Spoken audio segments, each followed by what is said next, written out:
mamumundok. At syempre ho, mga kababayan, kapag kami mga ganyang panahon o pagkakataon na naiipit yung mga kapwa nila DDS, syempre to the rescue naman po si Attorney Notario. Ay, mali. No, wala pa pala, hindi sa kanya binigay yung pagnonotaryo eh. Sa halip pineke daw eh, no? Kayo naman, Marcoleta, imbis na sana merong unang trabaho na si Boss Jimmy Bondok na ang magnotaryo. Magagalit na naman yung mga kaibigan ko sa Facebook.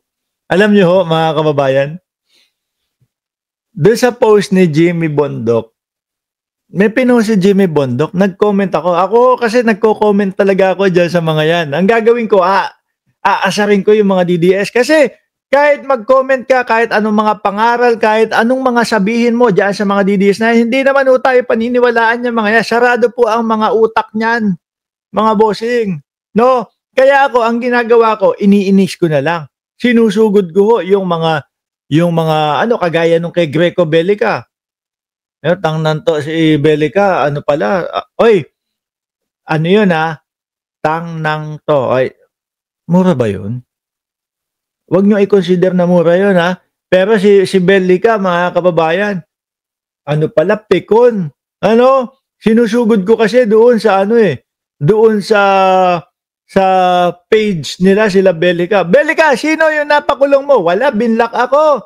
Dito kay Jimmy Bondok, sabi ko, Marcoleta, langya ka, hindi mo pa binigay kay Jimmy Bondok yung trabaho na magnotaryo para doon sa ni Gutesa. Oh, yan na nga lang, notaryo na nga lang ang magagawa sa iba mo pa ginawa, no? Pineki mo pa.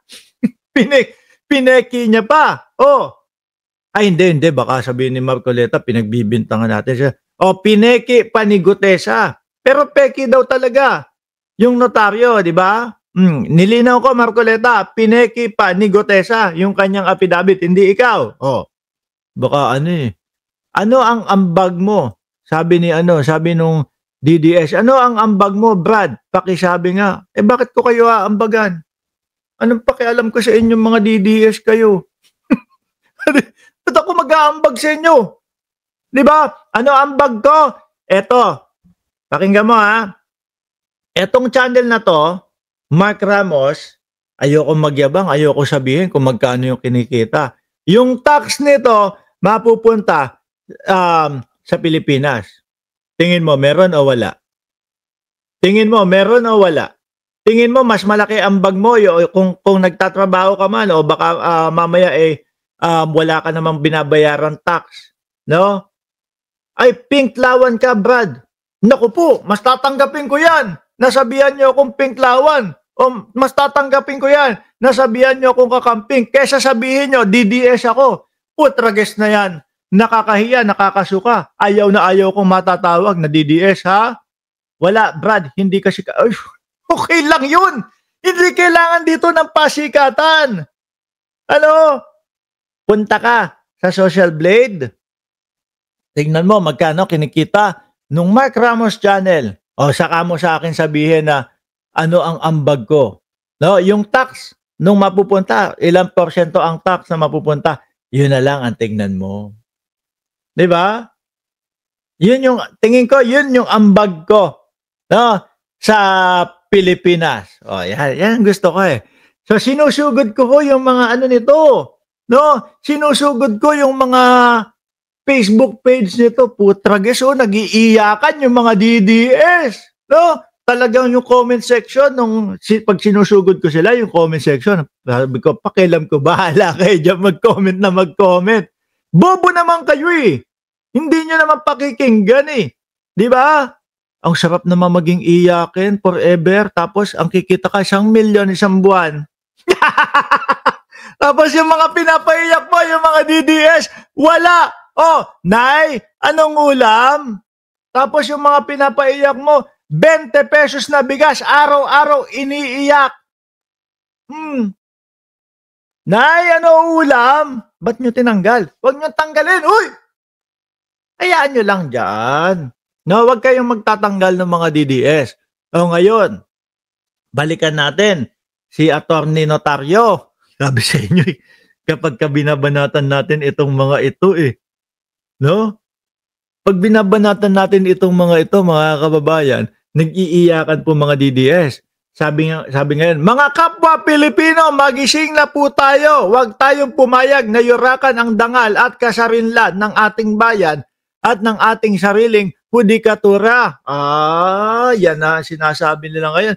Mga bossing, maalala nyo, no, nung panahon ni dating Pangulong Duterte, hindi magalaw-galaw yan. 'Di ba? Hindi magalaw-galaw 'yan. Kaya nga po ang ginawa niya nung nalaman niya na iniimbestigahan siya ng ICC, ano ginawa? Kumalas, umalis, natakot, kinabahan. Kaya yun din ang problema ng dating Pangulong Duterte, mga bossing, hindi makabalik sa Pilipinas. Bakit? Ano sinasabi sa kanila ng ICC? Hoy, wala na tayong koneksyon. Bakit nyo hihilingin na dyan na lang litisin ang dating Pangulong Duterte? Bumalik sa kanila. 'Di ba, Mark Estacador, Elizabeth Napisa, bumalik sa kanila. Ano? Wala na, hindi na makibalik ang dating Pangulo. Yung interim release nila, ano po ang nangyari, mga kababayan? Hindi mapayag-payagan. Bakit? Isa sa dahilan, wala pong tumatanggap na bayan sa dating Pangulong Duterte. Ikaw tatanggapin mo?